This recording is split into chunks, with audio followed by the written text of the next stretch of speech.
Hello children, welcome to the Aarchi series by Heaven's Publishing House. And this is your friend Archel back with you with yet another chapter of your course book, English Skylights by Sukha Sharma. And today we are going to take up chapter number 10, that is the gift of the Magi. Right? Ready? So children, first of all, this is a fun crossword puzzle for you guys where you can find the Christmas words given here in this puzzle, right? So also after finding those words, use any 5 of them in sentences of your own, right? Do that children. So about this lesson children, it tells us about the fact that the greatest gift of all is unconditional love. So which is the best form of gift that you can give to anybody is your unconditional love, right?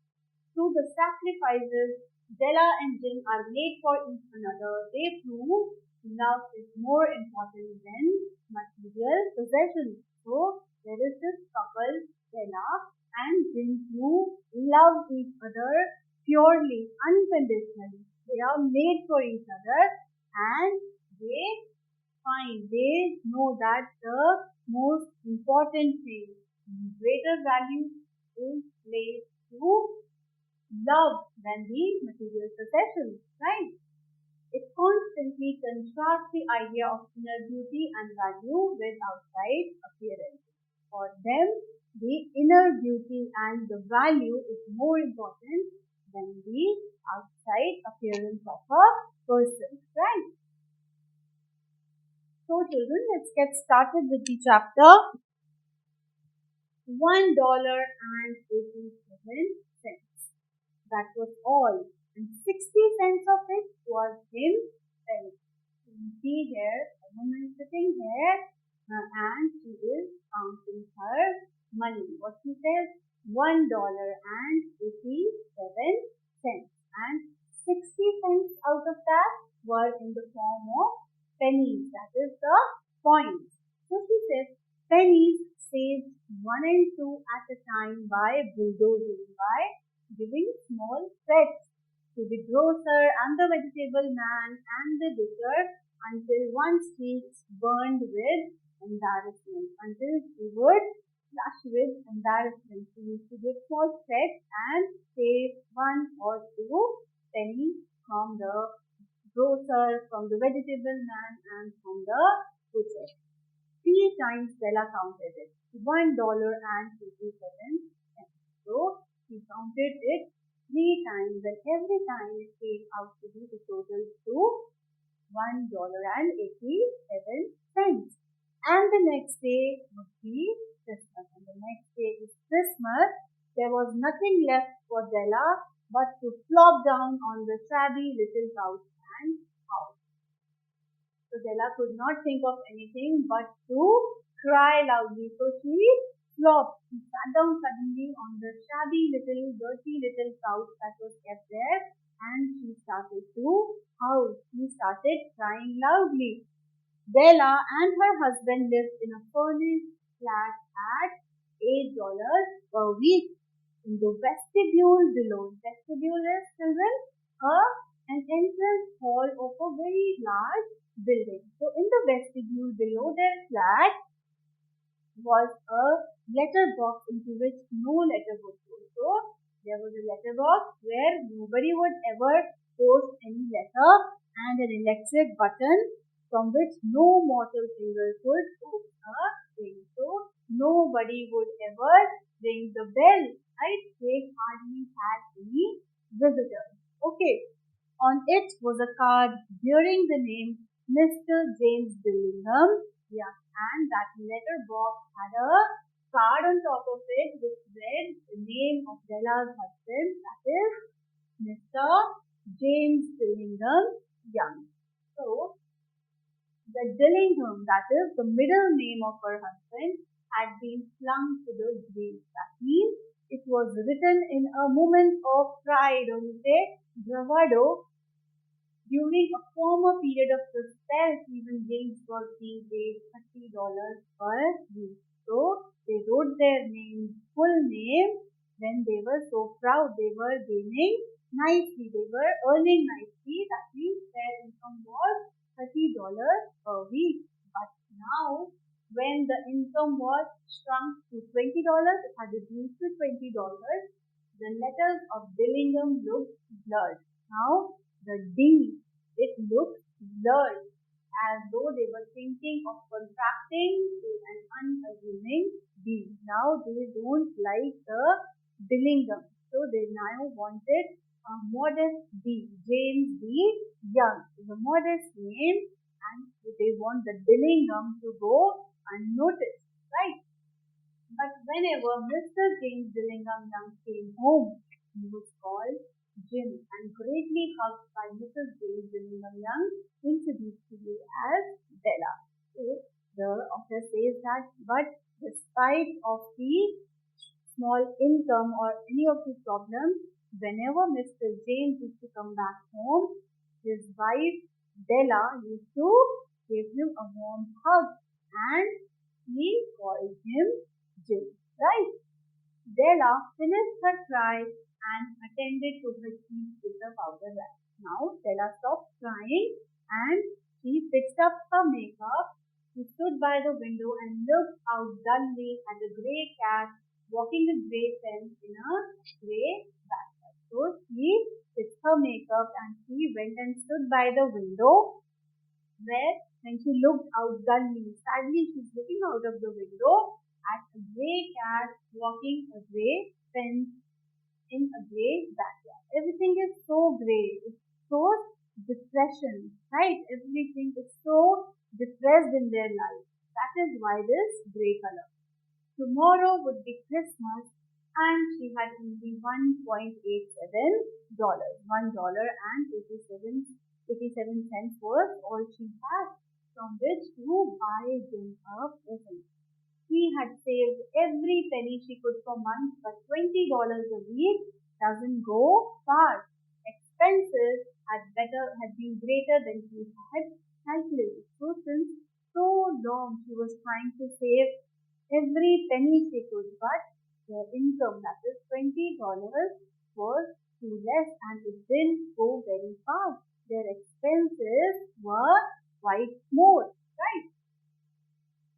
Many a happy hour she had spent planning for something nice to do, something fine and rare, something just a little bit near to being worthy of the honor of being loved by him. So the author says that he had spent so many hours thinking about what beautiful and rare things he could buy and present to Jim. He considers herself lucky, honored, right, to be loved by her husband. He is so loving and caring that he wants a gift that suits him, right? There was a mirror between the windows of the room. So where she was standing, there was a mirror between the windows. Suddenly she whirled from the window. She moved quickly away from the window and stood before the glass, before the mirror. Her eyes were shining, right? Her eyes had a shine in them, but her face had lost its color. It looked pale. Rapidly she pulled down her hair and let it fall to its full length. And quickly what she did? She let her hair loose and saw herself in the mirror. There were two possessions of the James Dillingham Young in which they took a mighty pride. There were two things that the Dillinghams were very, very proud of. One was Jim's gold watch that had been his father's and his grandfather's, right? So it was one gold watch that Jim possessed and the other was Bella's hair. The other prized possession was Bella's beautiful hair.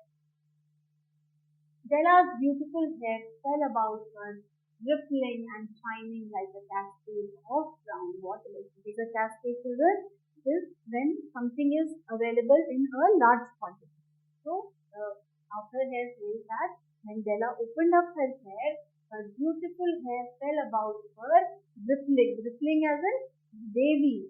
It looked like waves of water, shining like a cascade of brown water, as if there was a waterfall of brown color.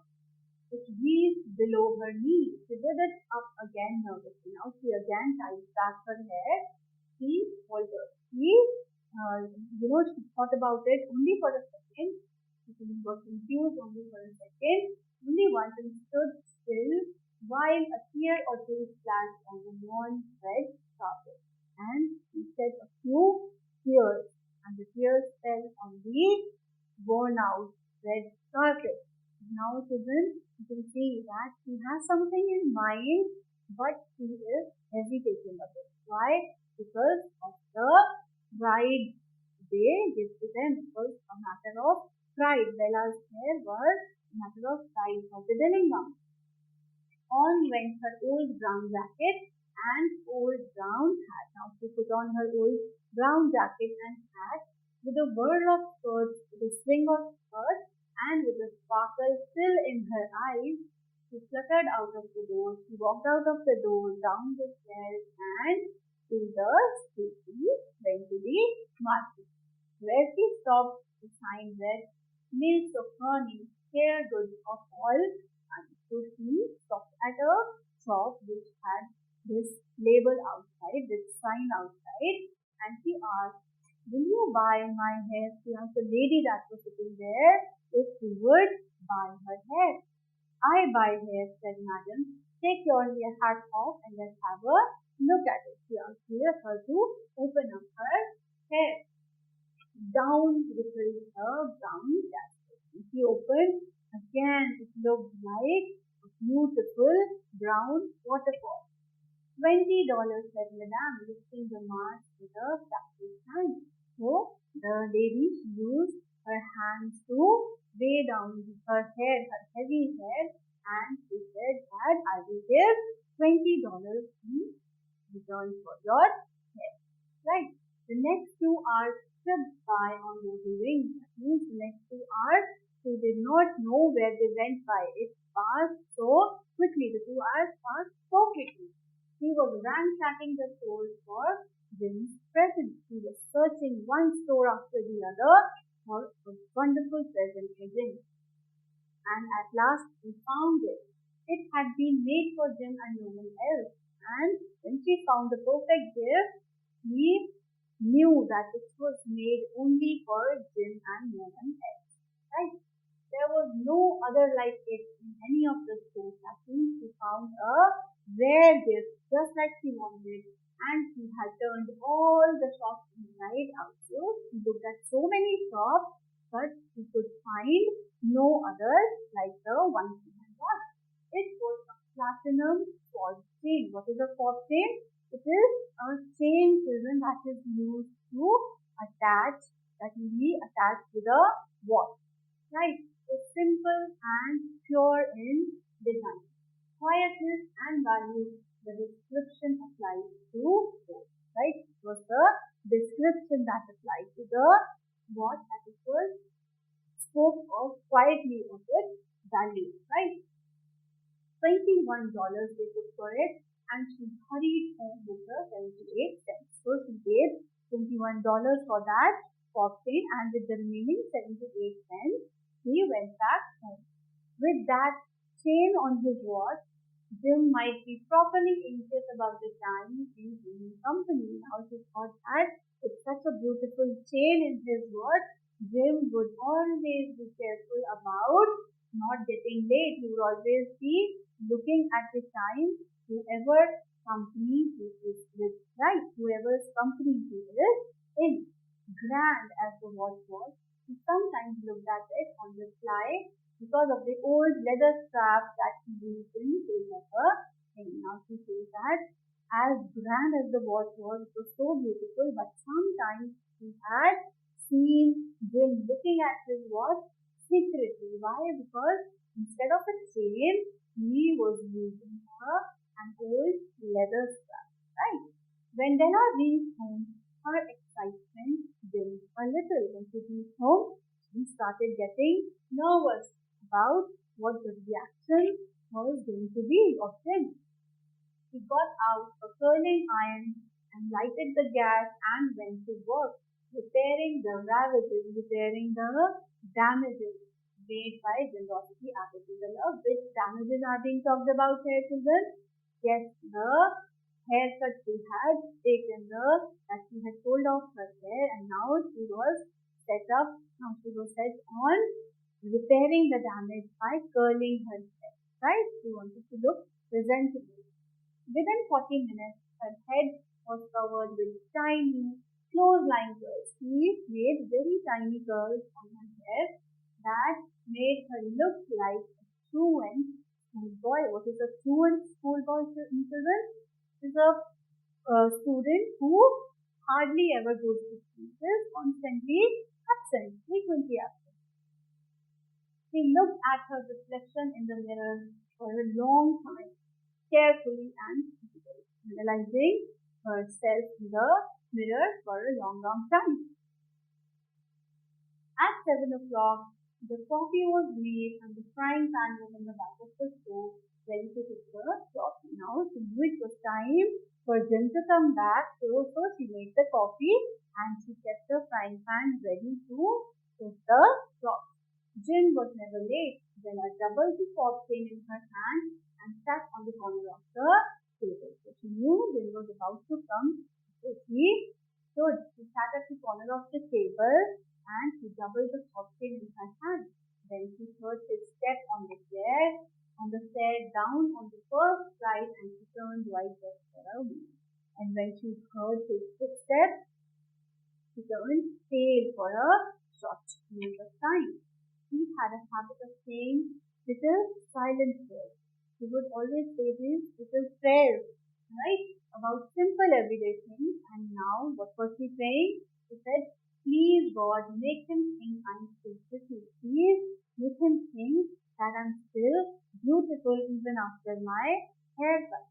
The door opened and Jim stepped in and Jim entered and closed the door.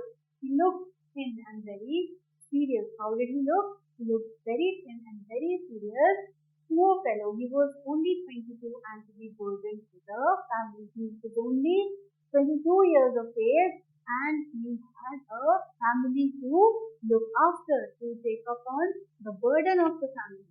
He needed a new overcoat and he was without gloves. So he was in need of a new overcoat and gloves.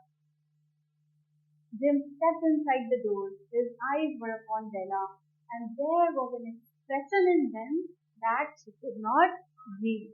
Right? The expression, there were so many expressions, there were so many reactions that Bella had anticipated. Like she had thought that it would be anger, surprise, disapproval, or horror, any of the sentiments that she had been prepared for. But Jim, the expression that he gave, it terrified Bella. She was not able to judge his expression. He simply stared at her fixedly with that peculiar expression on his face. He just kept on staring at her with that particular expression, right? Della wriggled off the table and went to him. Then, "Jim, darling, don't look at me that way. I sold my hair because I couldn't have lived through the Christmas without giving you a present." He asked him not to look at her that way because he would not have survived this Christmas if he had not given him a nice present. So he had sold off her hair in order to buy a nice present for him. "It will grow out again," she's giving him assurance. She's assuring him that it will grow out again. "My hair grows utterly fast." She says that my hair grew really fast and it will grow out soon. "Say Merry Christmas, Jim, and let's be happy." Jim looked about the room curiously. Now he started looking about the room curiously. "You say your hair is gone," he said with an air almost of idiocy, just like a stupid person. He said that, "You say your hair is gone," and he started looking for her hair. "You need not look for it," said Della. "It's sold, I tell you. I'm telling you that I've sold my hair. Please don't look for them in the room. Be good to me, for it went for you. Please be good to me. I have sold off my hair only for you. Jim quickly awoke out of his trance, right? He awoke from his trance. Trance is a mental state where a person is just staring and not thinking clearly, right? So he awoke out of his trance, he embraced his Della and he drew Della into a warm and wonderful hug. He drew a package from his overcoat pocket. He took out the gift that he had brought for Della and threw it upon the table. He kept it on the table. Don't make any mistake, Del. I don't think there is anything in the way of a haircut that could make me like my girl anymore. So he said that don't think wrong, Bella. There is nothing. There is no haircut in this world that could make you look less beautiful to me, right? But if you unwrap that package, you'll see why I was surprised at first. But if you see what I have got for you as a gift, you'll be able to know the reason why I was so surprised. Right and Israel fingers. Israel used very actively, very quickly those fingers, Della's fingers, tore at the string and paper. She started opening the gift. There was a delighted scream of joy. First, at first, when she saw the gift, she let out a shout of joy, of happiness, and then a quick change to hysterical tears and tears. And now that happiness, that shout of happiness was followed by loud cries, right? Followed by Jim's soft words of comfort to Bella. And Jim started comforting, right? He said soft words to Bella in order to comfort her. Yeah, for there lay the set of stones that Bella had worshipped for long in a soft window. What was the present Jim had got her? It was the set of homes that she had since so long wanted to purchase, but she knew that they were expensive and she never got them. Beautiful homes. They were beautiful homes made of pure tortoise shell with jeweled rims, and they were bejeweled at the corners. Just the shade for her beautiful vanished hair, just the right color for her hair, which has now vanished, which are no longer there. They were expensive, and her heart had yearned for them without the least hope of possession. So she says that she had wanted them for so long, she she had longed for them without the need hope of possession, without ever thinking that she would ever be able to get those. And now they were hers. Now that they were hers, now that she had got them, but the treasures that should have adorned them were gone. But where the beautiful hair that she could have put those beautiful homes on were gone. Right? She hugged them to her heart. She hugged the stones to her heart. Then she looked up with dim eyes and a smile and said, my hair grows so fast now. She's again trying to give assurance to him in order to cheer him up that don't worry Jim, my hair, they grow really fast and very soon I'm going to be able to use your beautiful present. But Jim had not yet seen his beautiful dress. But he still had not seen what Della had got for him. He held it out to him eagerly upon her open palm, the dull, precious metal seeming to flash. Now he kept her fob chain that she had got for Jim on her open palm and gave it to Jim. Isn't it a dandy, Jim? What did she say? Isn't it an excellent thing, Jim? I hunted all over town to find it. I searched through so many shops in the town to find this beautiful thing for you. You'll have to look at the time 100 times a day now. She says that it is so beautiful that you'll be persuaded to see the time, to check the time 100 times a day. Give me your watch. I want to see how it looks on it. So she says, give me a watch. I'll put that chain on it and I want to see how it is going to look at it. Instead of obeying, Jim just smiled. So instead of giving her the watch, Jim just smiled. Del, said he, put our Christmas presents away and keep them a while. Right? He says that let's keep our Christmas presents on the side and keep them a while. That means we'll use them after some time. They are too nice to use just as presents. So you think that they are very nice. It's just that we cannot use them as presents. Why? Because he said that I told the watch to get the money to buy your home. So both of them, you can see, have sold off, have given up their most prized, most valuable possession just out of the love for the other, right? For the unconditional love that they had for each other, right? Now the author here tells us about the people that were called the Magi. The Magi were wise men, wonderfully wise men who brought gifts to the babe in the manger. What is a manger? It is a long wooden box using which the cows and the horses eat. Right? So there were these men called Magi who used to bring gifts for their ladies in the manger. They invented the art of giving Christmas presents. It was the Magi who invented this art of giving presents on Christmas. This is the uneventful story of two foolish children in a flat who most unwisely sacrificed for each other the greatest treasures of their house. So this is the Magi. This is the story about two foolish boys who sacrificed their most prized possessions of their house and gave it as a gift. But let it be said that all who gave gifts, these two were the wisest. They were the Magi. And they say that of all the people who gave gifts, the Magi were the wisest. For their gifts were the most selfless. They were a form of sacrifice that they had made in order to show their love to the other person. Right? So children's sacrifice is one of the purest and most selfless ways to love someone. Right? There is no better way to show one's loyalty or love for another than to sacrifice. Right? When you sacrifice one thing, your most prized, valuable thing for the other person, it's when you show your loyalty towards that person, your unconditional love for that person. Right, children? I hope it's clear to all of you. Let's proceed to the question and answer. So, pick the correct answer, children. How much money did Della have? Yes, she had $1.87.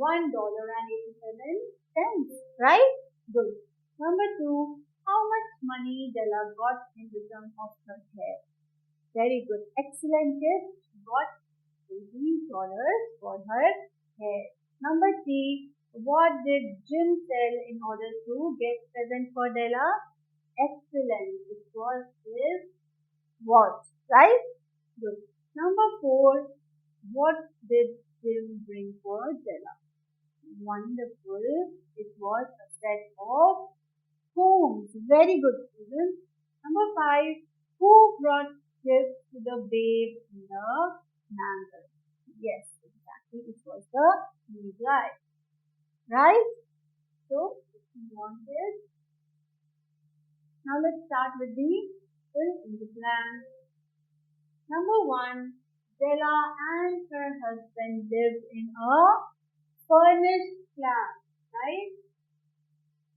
Furnished flat at $8 per week, right?